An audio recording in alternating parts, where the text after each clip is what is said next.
Hey everybody, it's Steve Ludwig's Classic Pop Culture, show number 85, right here at PlanetLudwig.com. This is Steve, and in addition to Bill's album cut on this show, we will flash back to a magnificent interview with the legendary Tommy James. But first... 7-Up is the uncola, the incredible uncola. 7-Up is the one. Get with the uncrowd, with the taste of the uncola. 7-Up, get out in the sun. Uncola, uncola, 7-Up is the uncola, 7-Up.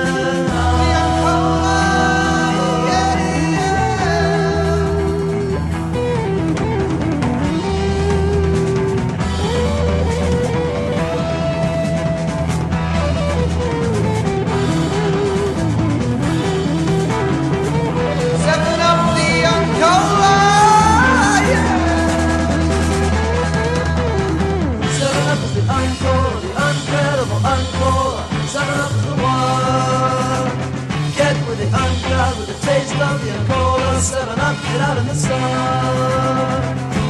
Look, with these gals that want to buy it, most of them are old and dignified. Social register types, you know what I mean? They can't be trotting down to Times Square to pick out the merchandise. They gotta have some kind of middleman. And that's where old Daniel comes in, you know what I mean?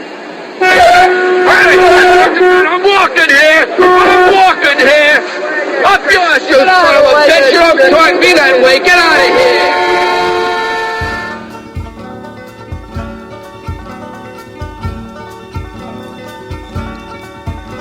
I'll say goodbye to all my sorrow, and by tomorrow I'll be on my way.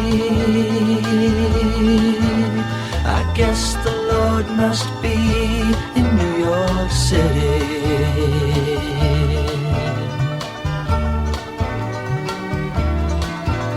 I'm so tired of getting nowhere, seeing my prayers gone unanswered.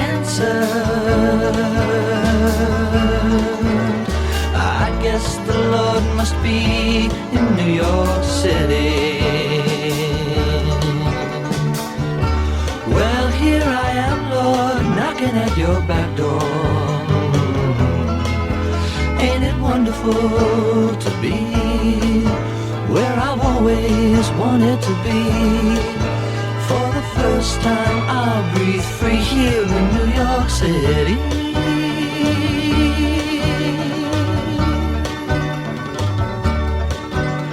Say goodbye to all my sorrow, and by tomorrow I'll be on my way. I guess the Lord must be in New York City. So tired of getting nowhere and seeing my prayers gone unanswered. I guess the Lord must be in New York City. Well, here I am, Lord, knocking at your back door. Ain't it wonderful to be where I've always wanted to be? For the first time I'll breathe free here in New York City.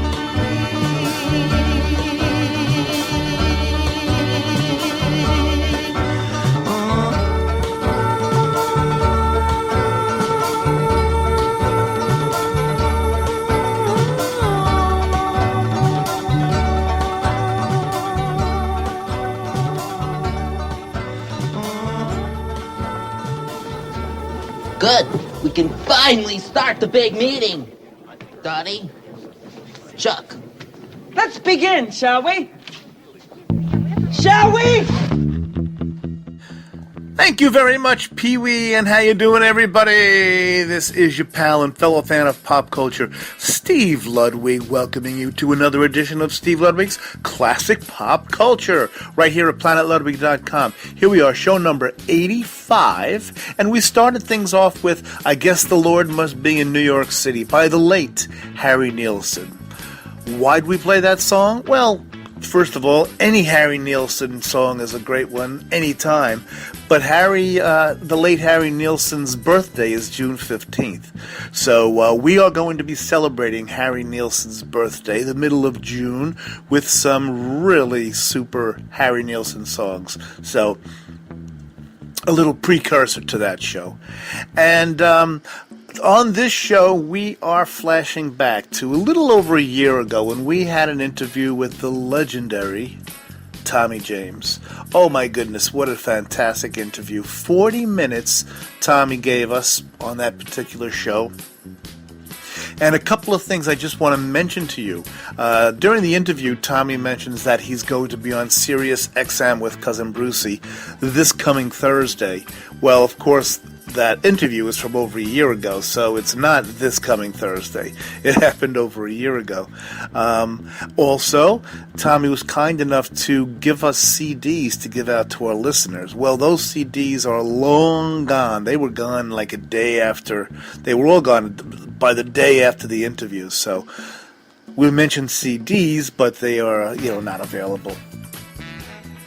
Hey everybody, I would love for you to like us on Facebook, Steve Ludwig's Classic Pop Culture, because we love you guys, and just all we want back is a little like.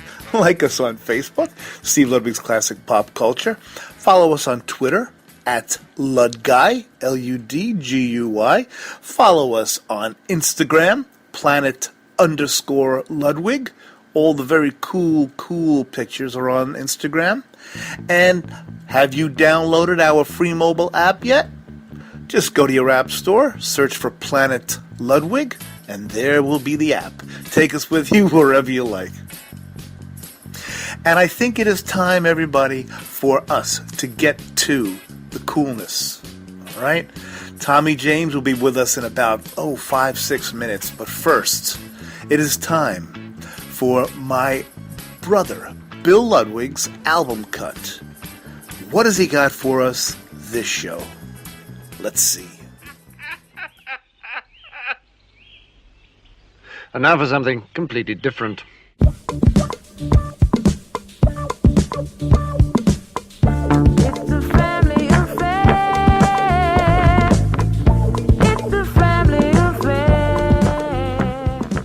Once again, Bill Ludwig's album cut. Hope you enjoyed the last 2 weeks of album cuts. I sure did. I think Steve did too. I did. Let's take you back now, if you're old enough, like Steve and I, to remember the late 70s. We were sick and tired of disco. We thought music was over, and out from the ashes, rising like a phoenix out of Arizona, as George Costanza's father would say, arose some bands like the Ramones, Patti Smith and her band, Talking Heads, Blondie, and the band who started it all in New York's village scene, Television. I don't know how many of you have ever heard of Television, but if you've never heard of them or heard any of their songs, you've certainly heard their influences. They were they just started it all. They were the tops down in, like I said, in the village. They hung around with guys like Andy Warhol, and so, with all that influence, it was an amazing thing. Check out their 2 studio albums if you get the chance. But today's song is not from the Television themselves, but from the lead singer's and lead guitarist's first solo album. His name is Tom Verlaine. Tom was born in Wilmington, Delaware, even though he sometimes sounds like he came from England. His guitar style was very experimental, and he experimented with certain different playing techniques and recording processes. It's a very, very unusual and interesting sound that he gets. Like I said, this song is from his first solo album. It's entitled Tom Verlaine, and the song is called Breakin' in My Heart.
face.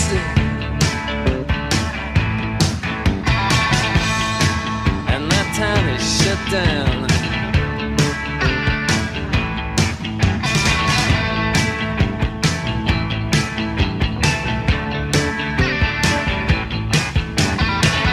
With my arms, they felt so weak and strong. On your window, well, it shone like a knife. Tonight, air has teeth. I wish I had another way to breathe.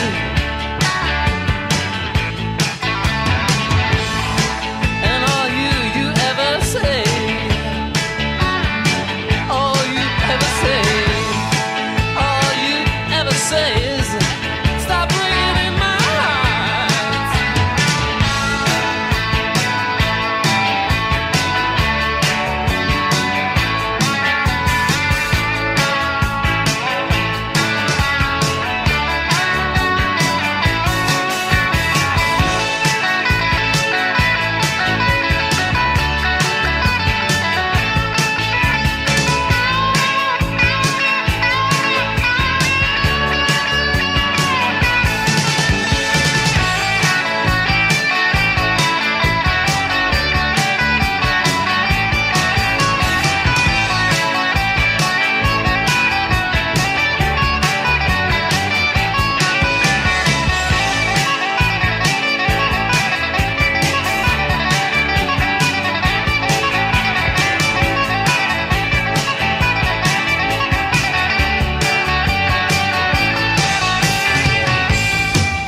So it came to pass.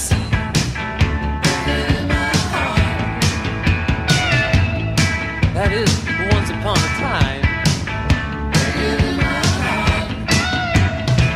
I saw the color that sent the geese south. I saw the color with the gold in your mouth. I saw the color that whistles far away. I saw the color, I walked away. Deep in the dark eyes, deep where the daylight searches, breaking in my heart. I keep waiting, working and waiting, breaking in my heart. For the moment of gold, breaking in my heart, breaking in my heart, breaking in my heart, breaking in my heart, breaking in my, breaking in my, breaking in my, breaking in my heart.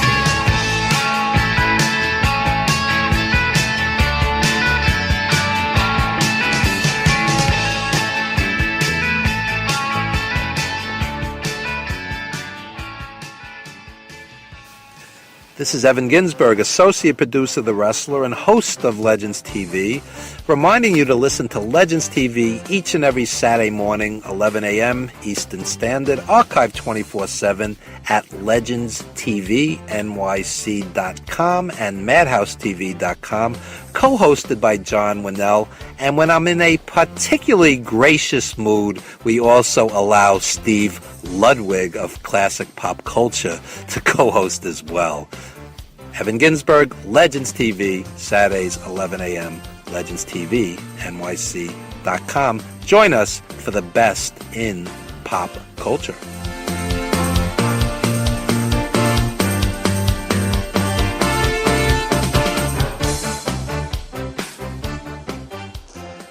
Hey guys, it's Steve, and I've gone inside my own heart chamber to talk to you about my book, See You in CCU, a lighthearted tale of my open heart surgery. I just wanted to get in here to check. Yeah, they did a pretty good job. But wow, what a journey it was. If you want to read about it, just click on Steve's book right here or right out there at planetludwig.com. Wow, it's dark and red in here.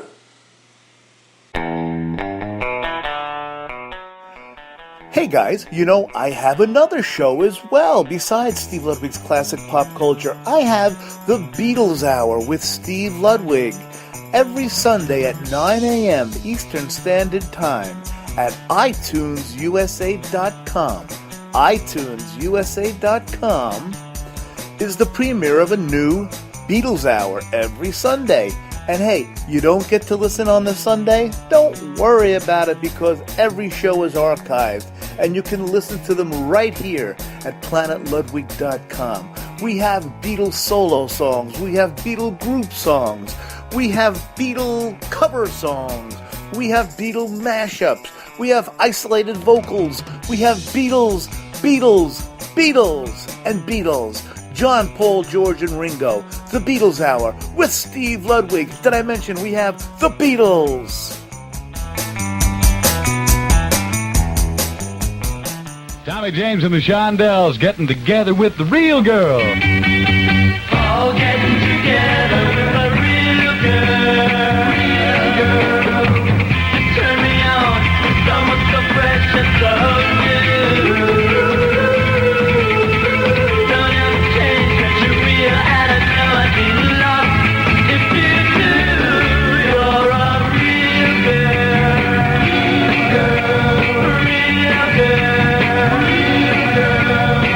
Real girl. She wears mini skirts, t-shirts, moppet curls, and a whole new line of makeup called Real Girl by Tussie. Real Girl makeup. It's now, it's with it, and it's for girls who like looking like girls. With Real Girl blusher, and Real Girl foundation, and Real Girl invisible powders, they make you look bare where you want to look bare, made up without looking made up. Be a good real girl and start getting together with Real Girl makeup.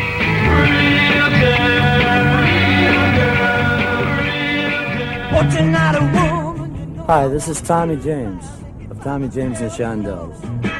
We've got a brand new album with a brand new sound. We call it Traveling. We know you're too hip to be hype, so get to know us. We'll be good to your head.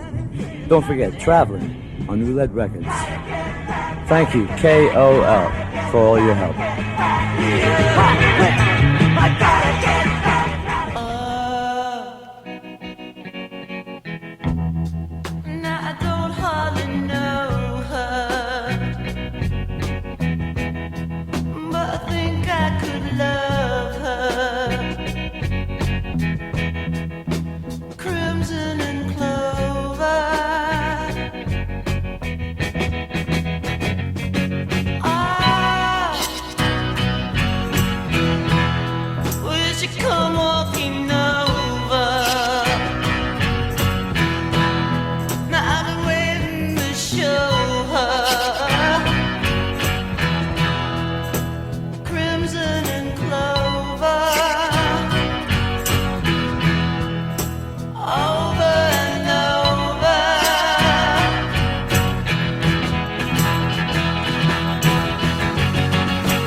And our next guest, everyone, absolutely needs no introduction, but he certainly deserves an introduction. He has sold over 100 million records. He's been awarded 23 gold singles and 9 gold and platinum albums. He's had over 300 covers of his songs. And I want to know what's taking so long to induct Mr. Tommy James into the Rock and Roll Hall of Fame. Tommy, thank you for joining us. Great talking with you. I'll tell you, Tommy, I just touched upon it. The Hall of Fame bases many of their selections on people that have inspired other people. And if anyone in rock music has inspired, it's Tommy James and the Shondells. I mean, it's only a matter of time before the Rock and Roll Hall of Fame calls, don't you feel? Well, listen, thank you. It's good of you to say that. I basically feel like, my position is that when it's our turn, it'll happen, and, it'll work.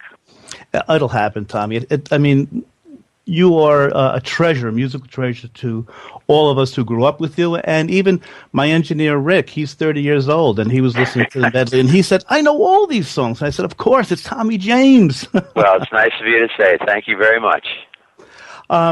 Tommy, I want to talk to you about your book, your Christmas album, but let's start with something that's going to happen this Thursday on Sirius XM Radio. Could you give us a little background of what's going to happen? Well, what I did was an hour special for Sirius XM in front of a live audience with just my acoustic guitar and a couple of friends who also had acoustic guitars who were with me, including Mike Vale from the original Shondells, and Jonathan Ash, who is a terrific jazz player who is playing with me, and we're all friends and writing partners, and so we just did it unplugged.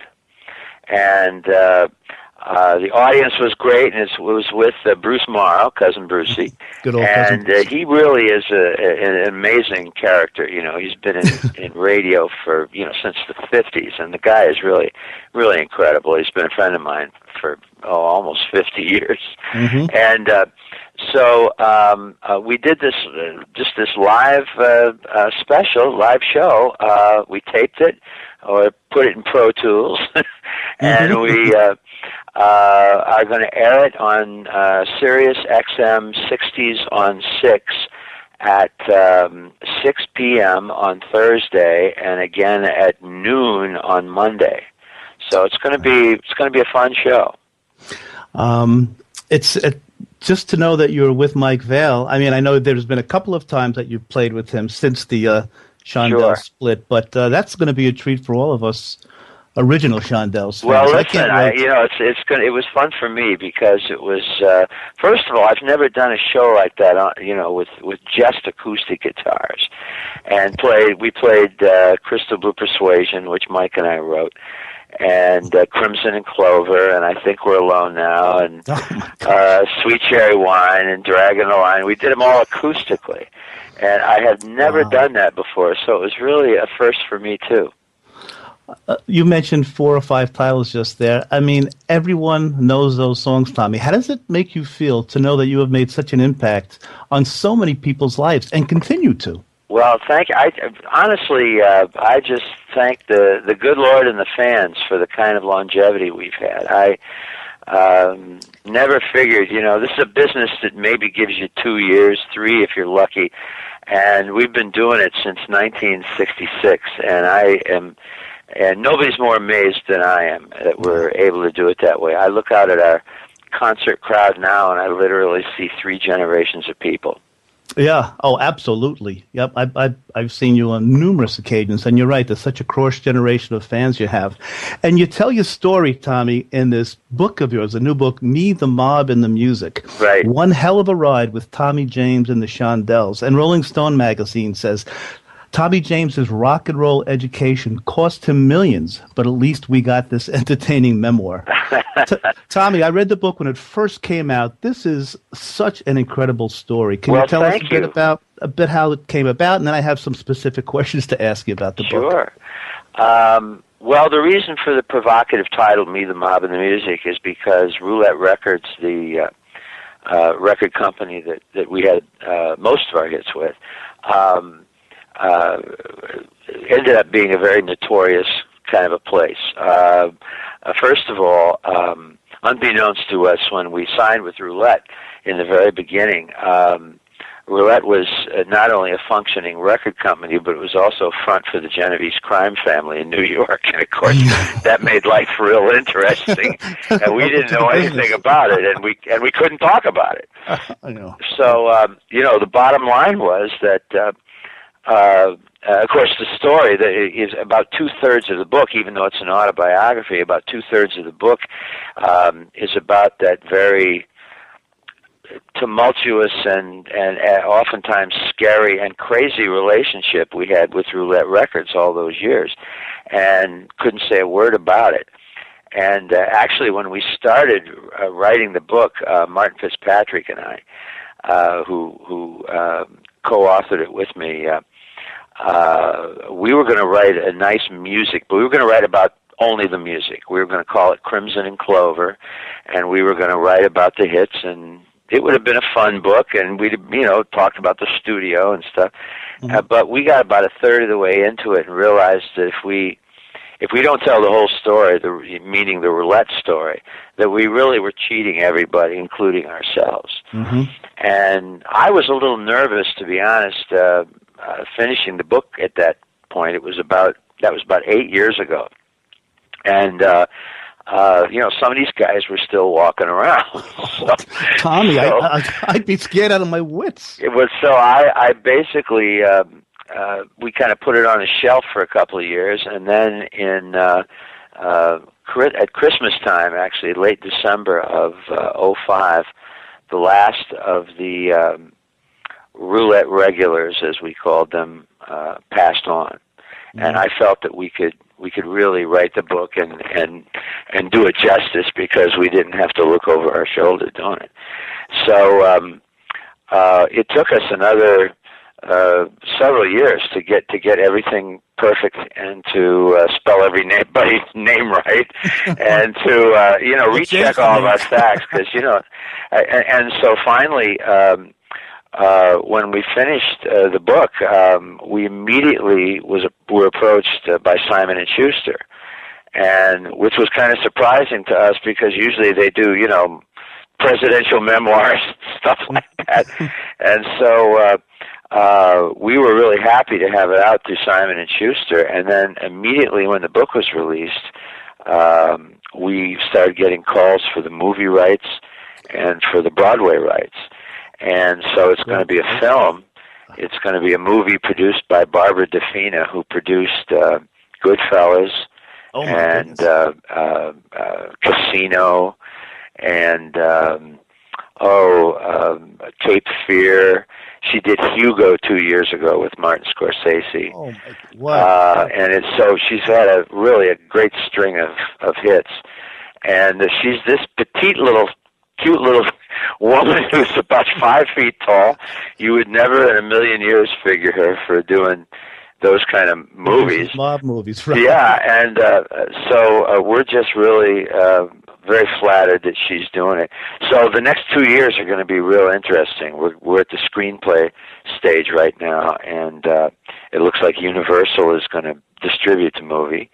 And so we're that's as far as we've gotten so far, and so we have a long way to go. But congratulations! It's going to happen. That is so wonderful. And now, I actually was at the same opening night you were with the Rascals play on Broadway. Yeah. The only reason I know that is because you were mobbed in the lobby, and Tommy, you were the nicest guy because you just was patient. You were patient with everyone, took pictures, and reading this book, this would translate so well to the stage, even. Well, it's funny.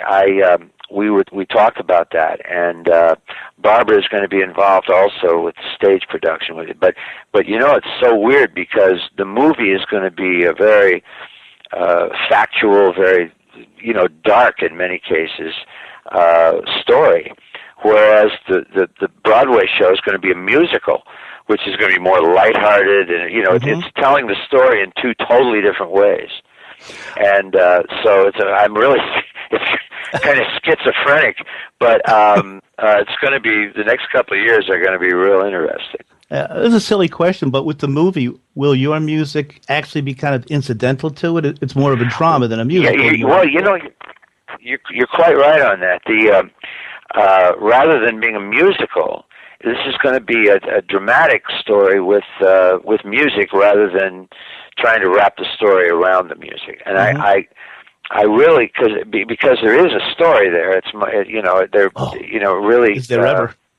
And it's true. And so it's going to be the music, the stage show and the movie are going to be two really different animals. Mm-hmm. I want to let our listeners know that go to TommyJames.com and they can get an autographed copy of Meet the Mob and the Music. That's true. It's also, of course, anywhere books are sold, bookstores, but also at Amazon and Barnes and Noble and all. Yeah, it's in its eighth printing now, and we're just amazed at the reaction from the public and from the media, because it's really kept on selling, and I've never been an author before, so I'm very flattered by it. Well, Tommy, with your concerts and just the feedback you get from the audience, you can't be too surprised that this book is such a hit. Your story and your music. And now your story, but I didn't know the 90% of the story, but you are so beloved by the music community, and it's got to do your heart good. Well, it sure does, and I thank you for that. I must say that they've really taken to the story, and the funny part is, you mentioned the Rascals before, and who are great friends of mine, and Stevie Van Zandt put them back together with us. Right. He and his wife Maureen wrote the Rascals stage show, Once Upon a Dream, and they're going to be on Broadway again. By the way, I think it's a marquee, but I'm not sure. Yeah, but yes. In the middle of December they start. Yeah. But I mean, they've just done great. And but the amazing thing is what they did was they created their show is the history of the group. Mm-hmm. Which had never really quite been done like that before, and it's inspired us. We are actually putting a new show together called One Hell of a Ride, and we're going to premiere the show. Yeah, we're going to premiere our new show, which is also going to be the history of the group. We're doing it a little differently than the Rascals are doing it, but we're going to premiere the show May 17th at the Bergen Pack in Performing Arts Center in Englewood, New Jersey. Englewood, yes. Oh, excellent! Oh boy, I can't wait for that. Yeah, we had Eddie Brigatti on a couple of months ago. Good friend of mine. I love Eddie. Great guy. You mentioned that this One Hell of a Ride show. It reminded me a little bit when you said that. I know when your Traveling album came out in 1970. And the tour you guys did supporting that album, I mean, you did the hits, but that was kind of like a concept tour with the Traveling album. The Traveling album, yeah. What album? A long time ago. Proud to help over 1 million small businesses like Nuovo Pasta. I've loved the idea of doing thematic tours. If you're going to do it, now we do a lot of one-nighters, but the idea, if you're going to go on tour, it should be a thematic tour, and generally around your project. Either your album or your movie, or in this case, it's going to be our book, because One Hell of a Ride is the subtitle to Meet a Mob and the Music. And I'm really happy to be doing it that way. Everyone, we're talking with Tommy James, of course, the legendary Tommy James. Right now, we're talking about Me, the Mob, and the Music. One Hell of a Ride with Tommy James and the Shondells, written by Tommy James with Martin Fitzpatrick. Available at all the usual book outlets online, and especially at TommyJames.com. You can get an autographed copy. Tommy, I love your website, by the way. It is Thank you very much. There's so much. You can spend literally at least an hour on the website with all the things you have to offer. So, guys, go to TommyJames.com, too, and there's so much great merch there. Oh, thanks for the plug. Oh, are you kidding? It's my pleasure. Thanks for the website. I want to mention the name Morris Levy. For those who don't know, he was the head of Roulette Records. Right, very notorious character. Yeah, I from what I got from this story, it certainly was a love-hate relationship. Yes. Morris was one of the most fascinating, maybe the most fascinating person I've ever met. He was a mob associate, no doubt about it. They used roulette as a social club. I mean, everything from a social club to illegal bank accounts, and God knows what else was going on out there. But the point was that every time I go to say something nasty about Morris or roulette, I got to stop myself, because the truth is, if it wasn't for Morris Levy, there wouldn't have been a Tommy James, and that's the truth. And the basic story of Me, the Mob, and the Music is this sort of crazy relationship between me and Morris. It's such a complex relationship. It is, and it was sort of like a father-son relationship, an abusive father-son relationship. But Morris was absolutely essential to my career, and this crazy odd couple story of this sort of hit kid growing up in the Midwest, and Morris, who was 20 years older than I was, who grew up in the Bronx and really came off the street in every way. He was about 6'4", weighed about 270, was talk like this. Right. He was a character right out of the movies, and a very scary individual. But the strange thing was, he heard hits. He could hear hits. And he really, I got an education up at Roulette like I could have never had anywhere else. A complete education in the record business, and in just all the nuts and bolts, all the way from writing songs and studio production to the marketing of the to album covers and the retail end of it, and just every inch of the record business I learned at Roulette, and watching Morris. After reading the book, the cover of the Traveling album is hilarious now, knowing that it's Morris. Morris is following you guys on a stagecoach. Yes, Morris chasing us as one of the robbers. A great point I thought you made in the book, too. Roulette was a relatively small record label, but you felt that gave you more freedom.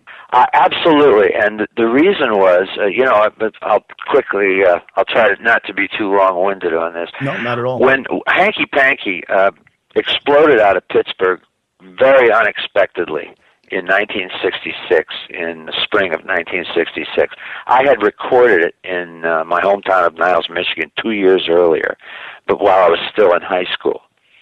And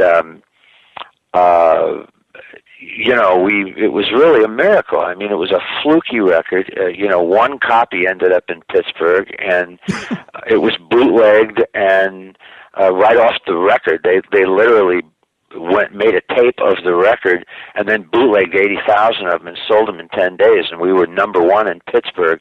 I mean, it was just one of those freaky, only in America stories. Yeah, surreal almost, I'll bet. Yeah, and so I just happened to be home at the right moment to get the call that changed my life. And so I went to Pittsburgh and sort of grabbed the first bar band I could find to be the Shondells, because I couldn't put the original group back together. Mm-hmm. So a week later, we're in New York selling the master, and we get a yes from Columbia, RCA, Atlantic, Kamasutra. Remember Kamasutra Records? Sure, Love and Spoonful, right? Right. And the last place we took the record to was Roulette. And, it was sort of an afterthought. Mm-hmm. And Morris wasn't there, and we just kind of dumped off the record. Because I went to sleep that night feeling like we were going to sign with either CBS or RCA, one of the corporate labels. Mm-hmm. And so I'm feeling real good. And the next morning, I wake up and the phone starts ringing, and it's all these record companies that had said yes the day before, and saying, "Listen, Tom, we got to pass." And I What do you mean you got to pass? I thought we had a deal. And finally, Jerry Wexler at Atlantic told me the truth that Morris Levy, the head of Roulette Records, had called all the other record companies and said, "This is my record. Back off." Oh my! What? With a few cuss words in there, and they did, and it scared everybody. And I, red flags should have gone off right at that moment. That there's something was very wrong here. But that's the kind of reach Morris had. And you were so much younger, though, too. I was 19. Yeah. Yeah. So you didn't. Anyway, that was the first offer I couldn't refuse. Right. So we ended up being on Roulette Records. But I've often thought, if we had been with one of those corporate labels that we could have gone with, I can tell you right now that with a fluky record like Hanky Panky, we would have been maybe a one-hit wonder. We would have been lost in the numbers. We were in the numbers of artists. We would have been handed over to an in-house A&R guy, and that would have probably been the last time anybody had ever heard from us. At Roulette, they actually needed us. Right. They hadn't had a hit in 3 years. And so, they gave us the endless budgets to make records with. They basically left us alone and allowed us to make all the decisions about our career. And that was amazing. That would have never happened at any other label. Yeah. It is funny sometimes how things just fall into place. Yeah, I guess with life, you really do never know. And we were allowed to sort of morph into whatever we could become. We were allowed to evolve at our own pace. That would have never happened at any of the other labels. Yeah. Tommy, I think a perfect example of that is Cellophane Symphony. I mean, one of the most experimental, but wow. I mean, you see, I love Traveling. I love Cellophane Symphony, which had the hits on it too, but you guys really, I give you so much credit because you could have just gone for, let's do the hit, but you guys did what you wanted to do. And well, we were very lucky. I mean, of course, having the hits that we did allowed us to experiment because we had plenty of budgets to experiment with, and Cellophane Symphony, for example, was the first Moog synthesizer in New York City. Yeah, and it was analog. I mean, it looked like an old antique switchboard, with the RCA plugs and everything. It looked from the 20s, but it was the first synthesizer in New York City in a studio. It was owned by Whitey Ford from the New York Yankees. I was going to say that was one of the most surreal moments in the book. I had to read it. I said, Whitey Ford and Tommy James were associated. Can you imagine? You should have heard him talking rock and roll and me talking baseball. That was one of the most hysterical conversations that ever existed. What went on?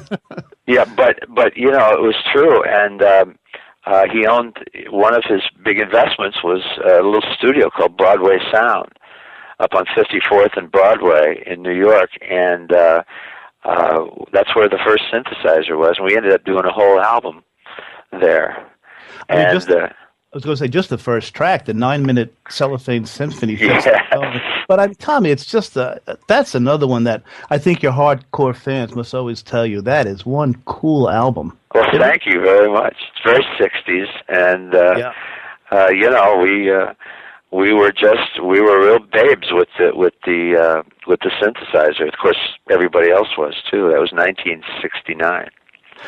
Once again, we're talking with the one and only Tommy James about his book, Me, the Mob, and the Music, written by Tommy James with Martin Fitzpatrick, available at all the usual outlets, Amazon.com, BarnesandNoble.com, and get your autographed copy at TommyJames.com. Speaking of TommyJames.com, Tommy, your Christmas album from 2007 is now available on vinyl. Yes, I know. Well, we've had, people were after me to do a Christmas album for a long time. We have our own label now, Aura Records, and we're internationally distributed by Allegro. And I just, we had the CD of the Christmas album. Jimmy Wisner, who and I produced it, And we actually had the original Shondells up for two of the cuts. One of the cuts I actually wrote with Mike Vale. It's Christmas again, I think we're talking about, right? Yes, that's right. And so we'd had such good luck with the Christmas album. It sells every year. We just thought that it would be great to put it out on vinyl. We're actually going to, with the label, we're going to start doing limited vinyl on a bunch of our stuff. Yeah, and I'm a vinyl nut, you know. Oh, Tommy, tell me about it. My nephews are in their 20s, and they swear by vinyl. What is it about vinyl? Why does it have that? The vinyl, you know, it's such a different listening experience. First of all, you know, you can actually read the album cover, you know, and all the information on the back without glasses. Yeah, yes, right. And so that's great. But it's, you know, the album covers were like a piece of art. They were a work of art. And listening is such a different experience because, you know, instead of, you know, just flipping the disc in a drawer and having it disappear, when you play a vinyl record, you gently take it out of the record jacket, and then the sleeve comes off the disc, and then you carefully put it on your turntable and gently put the needle down on the record, and when you listen, and then you only hear half the album. Right. Yeah. so you got to turn it over. So you're much more hands on, but then you listen to the sound coming off the disc, and the thing is alive. You know, you hear the S's and the T's and all the high end coming off the needle. And for me, I just love that. I love watching the record go around. I love just the whole feel of vinyl. And of course, I'm showing how old I am. But I'm right with you, Tommy. you know, but you know who's buying the vinyl now? College kids. Yes, my nephews are in their 20s, and isn't that amazing? They really like. They get the vinyl. They have to have the vinyl. Yeah. So we're so glad. So our Christmas album is the first album we've released on our label with vinyl, and I can't believe how it's selling. I mean, it's really quite amazing. And we're going to release other of our albums. Maybe even our live album that we did at the Bitter End a few years ago. We're going to release that. What a fantastic live album. And what a great double fold out. But you know what's so amazing about the vinyl is that, just from a production standpoint, is, you know, you never have to concern yourself with mastering a CD. You know, they get the levels right, and it's pretty much digital, so it's good. But with vinyl, you have to actually, there's a science to cutting the grooves, and you have to be very careful. Plus the fact that you can only get 22 minutes aside, so you got to actually cut the album in half at some midway point, and there's all kinds of problems doing that. But it was so much fun to actually master a vinyl album after all these years. My voice hasn't been on a vinyl record in 30 years. Well, Tommy, speaking of your voice, Tommy, on the Christmas song, I mean, your voice, we know, is a great voice, but you hit some high notes on Mel Torme's The Christmas Song on this Christmas song. I love thank you. Tommy, it was amazing. I mean, not that I'm surprised by it, because we know you have a great voice, but boy, you hit those high notes. Well, you know, it's fun doing the album because thank you so much. I had to stretch as an artist doing that Christmas album. It really is amazing. I love doing the album. First of all, Christmas songs are really beautiful when you analyze them, just as works of art, and also vocally, you can just really let yourself go. Mm-hmm. And I was really pleased with the way it came out. I'm very, very proud of that album. So thank you very much. Well, you know, we love vinyl, but we also love the fact, Tommy, that you gave us CDs of I Love Christmas to give out to our lucky listeners. Sure. So at the end of the show, everyone keep listening. I'll explain just how you can get these CDs. Tommy, we love you for doing that, and I appreciate that so much. My pleasure. Hope you like it. Oh, well, when they hear this CD, they're going to love it because I've heard it numerous times. Mm-hmm. Now, Tommy, I want to also let our listeners know about this great 40 years singles collection, Tommy James and Shondells, 1966 to 2006. Right. And it's got all 47 of your singles. Right. Well, that's in the stores now too. Yeah. And this was actually, it was a real labor of love because we had singles on, on Roulette. We had them on Millennium. We had them on Fantasy, and so we had to collect all of our singles from the different record companies and get them all in one package, which wasn't easy. Mm-hmm. And we have released this called Tommy James and the Shondells 40 Years, and it is all of the singles, as you say, from 1966 to 2006, released sequentially. Mm-hmm. So it's a 2-disc album, and I just, as I said, it was really fun putting it together. But we had a tough time putting it together, and there's a lot of original mono on the album, which I'm a mono on that too. I was going to say mono versus stereo, Tom. Yeah, mono, right? Well, on AM radio there was nothing better. I mean, you could only do mono. But the funny part is, I love mixing mono singles because it's such a different. They're so different than stereo in so many different ways. It doesn't seem like it would be, but it really is because you're mixing really from the center of the speaker. And I don't want to get too technical, but in stereo mixes you can pan things out of the way. In other words, if the guitar and the piano are exactly in the same place, you can pan one to the left and one more to the right, mm-hmm. and so you can hear them both. With mono, you couldn't do that. With mono, everything's on top of everything else, so you basically had to EQ things out of the way.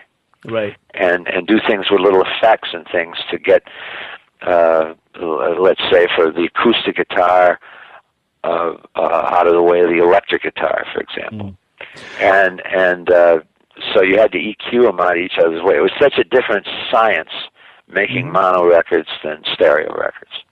Tommy, can I squeeze 5 more minutes out of you? Sure.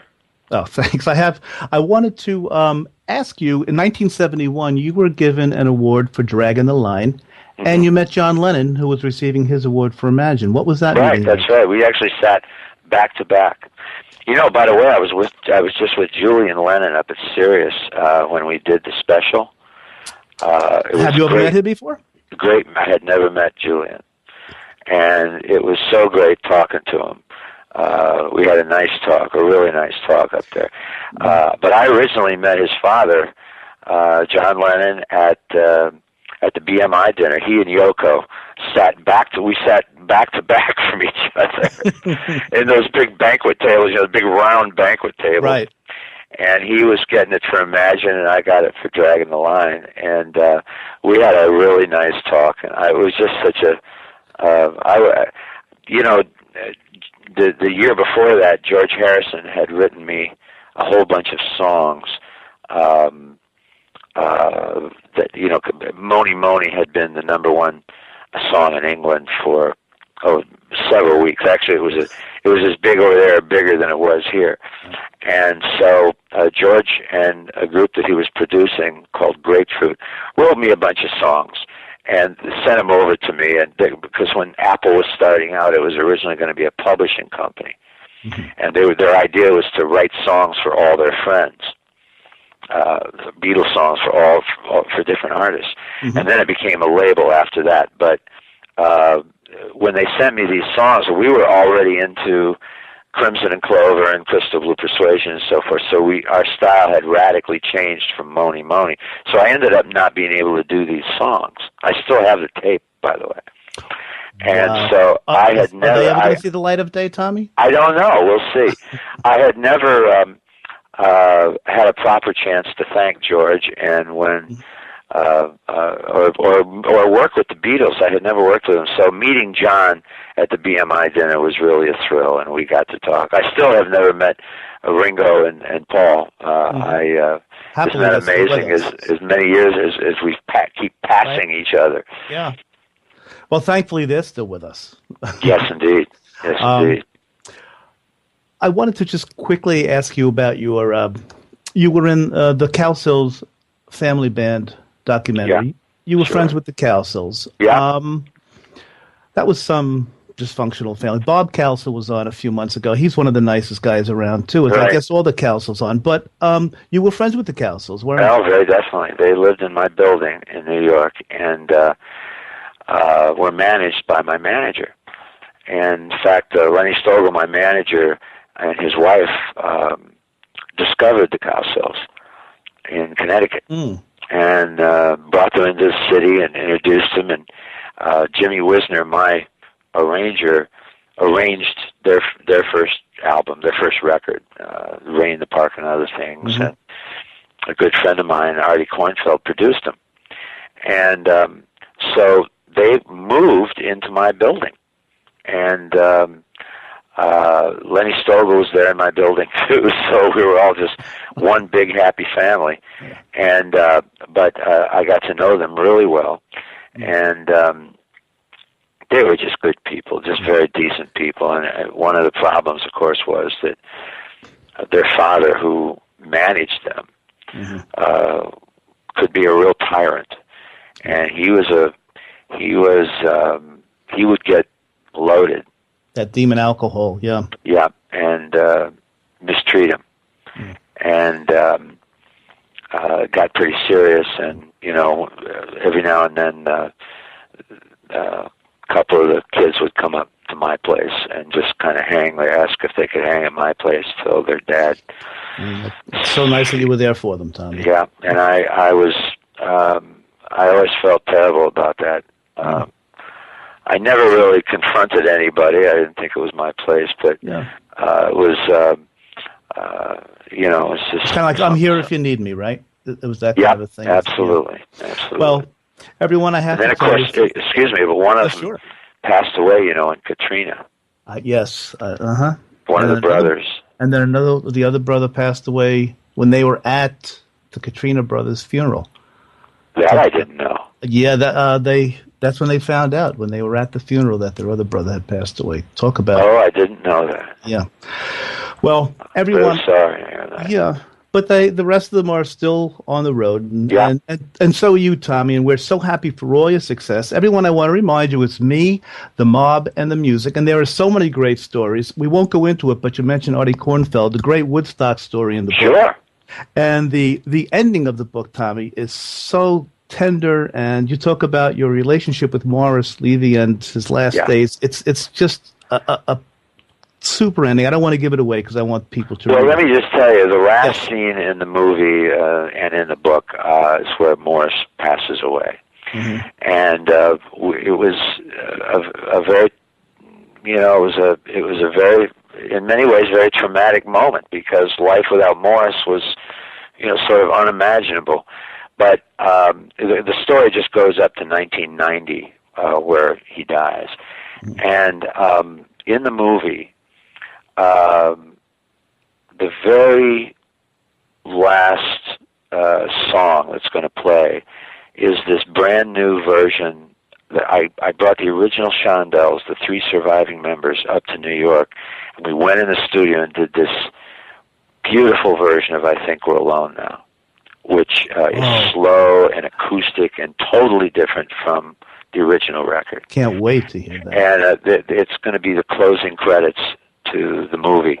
And, of course, but what's so amazing about it is that the meaning of the song completely changes, because from, a teenage love song to Morris is gone and I think we're alone now. And such a different meaning, and yet using the exact same words. What a great idea. So anyway, that's going to be the closing credits. We actually did the song on the Sirius XM. Oh, that's this Thursday. Oh, that's wonderful. Oh, we'll get. So I had never done it before live, and we did it there. Yeah. Again, everyone, Tommy's talking about This Thursday, November 21st, 5 or 6 p.m. I'm not sure. It's going to be on at 6. 6 p.m. 6 Eastern time, and then the following Monday at noon. At noon. And the name of the book is Me, the Mob, and the Music. I Love Christmas is the album. There's so much more to Tommy James. Just go on TommyJames.com. So much great merch, the bio. It's Tommy, you, like I said earlier, you're a musical Well, thank treasure. you so much, and how great it's been to talk. You really did your homework, I can tell you that. Well, I told you I'm a Shondells fan. Real quick, Shondell is based on a singer that you liked. Correct or no? Well, no, I actually, a lot of people thought that I had named the group after Troy Shondell, but that's not really the truth. The Shondells was a name that I actually came up with in study hall, if you can believe that. Good. Well, that's a myth that grade. we've cracked here. Okay. Yeah, that's the story I heard about Troy Shondell. Perfect. Well, although Troy is a good singer. I don't really know him, but Troy sings live. I really liked This Time by Troy Shondell. That was very diplomatic of you, Tommy. Nice. Well, it's the truth. Okay, no, I'm sure. Absolutely. Well, Tommy, I can't thank you enough. It was such an honor and a privilege to talk to you. Thank you, my friend. And thank you so much for the music. And It's been great to talk with you, and thanks for all your flattery. I appreciate it. It all came from the heart. Thanks so much, Tommy. You take care now. You too. Bye now. Bye-bye.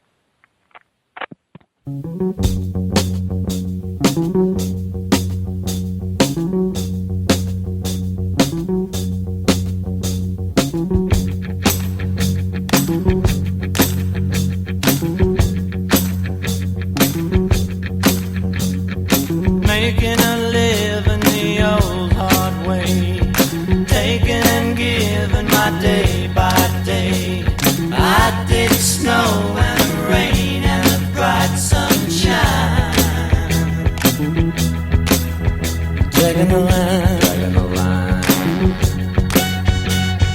My dog Sam eats purple flowers. Ain't got much, but what we got towers. We dig snow and rain and the bright sunshine. Dragging the line, dragging the line, dragging the line. I feel fine. I'm talking about peace of mind. I'm gonna take my time. I'm getting the good time. Dragging the line, dragging the line, dragging the line, dragging the line. Loving the free and feeling spirit of hugging a tree when you get near it, digging the snow and the rain and the bright sunshine. Dragging the line, dragging the line, dragging the line, dragging the line. I feel fine. I'm talking about peace of mind. I'm gonna take my time. I'm getting the good time. Dragging the line, dragging the line, dragging the line, dragging the line.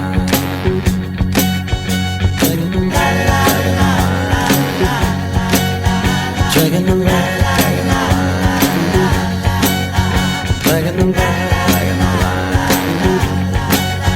dragging the line, dragging the line, dragging the line. I think that might be my favorite Tommy James song, Dragging the Line. But how do you decide, for crying out loud, with the incredible catalog of music that Tommy James and the Shondells have given us, right? However, that'll bring us to the close of another edition of Steve Ludwig's Classic Pop Culture right here at PlanetLudwig.com. Thanks to my brother Bill Ludwig for his album cut. Of course, Bill will be back with us next show. He's with us every show with an album cut. And I want to thank, naturally, the legendary Tommy James for that wonderful interview he gave us, oh my goodness, over a year ago on this show that we just listened to tonight. And last but not least, I want to thank all of you so much for listening. I really appreciate you giving up some of your own time to listen to each of our shows. We love you for it. And we're going to leave you in the very capable hands of Tommy James. We're going to play that version, the acoustic version of I Think We're Alone Now that Tommy James had mentioned during our interview. Now, it's not the exact song he did on the Sirius XM Cousin Brucey show, but it is the acoustic version of I Think We're Alone Now that Tommy did at another one of his live shows.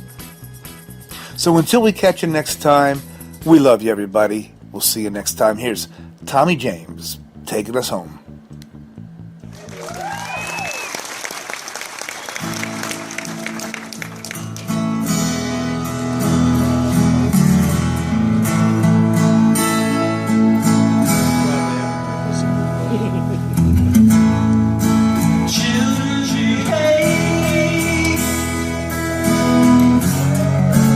That's what they say. Watch how you play. They don't understand. So we're running as fast as we can, holding on to each other's hand and trying to get away into the night.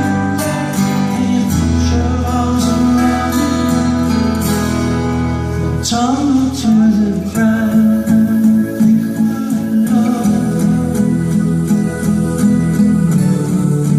Doesn't seem to be anyone around. We were alone now. Beating of hearts is the only sound.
Well, goodbye, and good luck. What do you mean, goodbye? I'm not going with you? Why, no. You have to stay here with Barnaby. You're married to him.